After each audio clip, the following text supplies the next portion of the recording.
Hey, what's up mga kameng and welcome sa ating video. So marami nagtatanong na maingay daw po ba yung ating inverter, no? So ayan, pakinggan nyo na lang mga kameng para makita nyo. So maingay siya pagka nag-charge mga kameng, pag mataas yung kanyang harvest. Tapos pag maingay lang din siya pag nag-charge siya ng AC or sa Meralco mga kameng. So pag mataas yung ampere, maingay. Pero pag mababa lang, hindi naman dahil. So, pag mataas yung harvest niya, so pag tumaabot siya ng 1 kilowatt pataas, yan. Siyempre, iinit yung ating charger niyan. Tapos yung pan niya mag-on. Kailangan niyang palamigin. Ay, pakinggan niyo na lang mga kaming. So, nandito siya sa kwarto namin. Yan. Tapos, paggabi ay tutulog ka. Hindi naman siya nakaka-istorbo ng ingay. So, mas malakas pa nga itong ayan, yung ingay ng aircon compared dito sa so may technique lang para hindi siya umingay at sa setting lang mga kaming. Ayan. So ayan, pakinggan nyo na lang po. Ito po yung tawag dito, ingay ng inverter. Yan, kuha po ito dun sa ating action cam na C400 na SJ cam. Pakinggan nyo.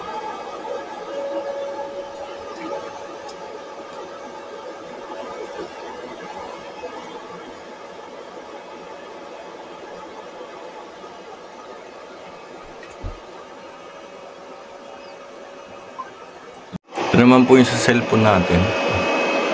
Pakinggan nyo na lang po.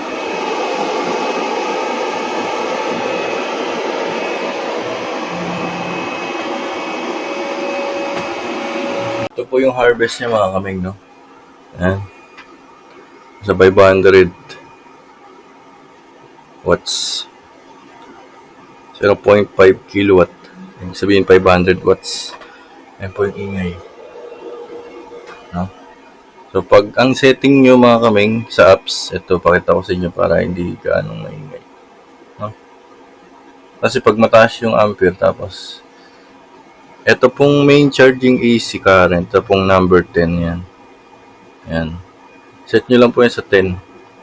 Para kapag nag-charge po siya ng AC sa gabi, ay hindi maingay. So kung hindi nyo naman magagamit yung charging ng grid, ay hindi siya maingay kasi battery na yung gumagana. Sa inverter naman hindi. Depende lang sa load nyo. Pero pag nagbukas ako ng aircon, tapos ng gabi, hindi naman siya maingay. Mas maingay pa yung aircon compared sa fan. No? So, medyo hindi siya nakakatulog pa naman. Hindi na siya. Depende na lang siguro sa inyo. Sa akin, okay naman. Hindi naman siya. Hindi naman po siya nakakaabala. Yan.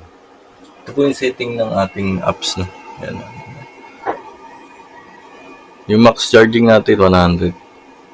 So, dito, iingay yung niya, pan kapag mataas yung harvest. Pakita ko sa inyo. Yan, 500 po. Pero pag nag 1,000 pataas yan, medyo maingay siya. Sa umaga lang. Pag humaharvest lang siya. Yung ito, pakinggan nyo. Yan, mas malakas lang po dyan ng konti yung ingay. No? Hindi naman siya, totally sobrang ingay. Pero pag sobrang dami yung panel, siguro mga example, 3 kilowatt yung inyong setup, no? 6 na pirasong 550 watts. Pero pag nyo yun, maingay siya. No? Pagka sobrang daming panel. Pag tumataas, basta pag tumataas yung charging o yung harvest, ingay siya kasi umiinit yan eh. Kailangan nyo i-cooling yung Pero pag gabi, hindi na. Depende na lang sa load nyo. Sa gabi. Ang load ko kasi sa gabi, lang. Mga ilaw, electric fan. Ayan. Tapos, ito, yung lang naman yan, 600 watts, 700. Hindi siya ganun kaingay. Hindi siya umiinit nga. Gaya nga sabi ko, mas maingay pa yung aircon. Kasi dito.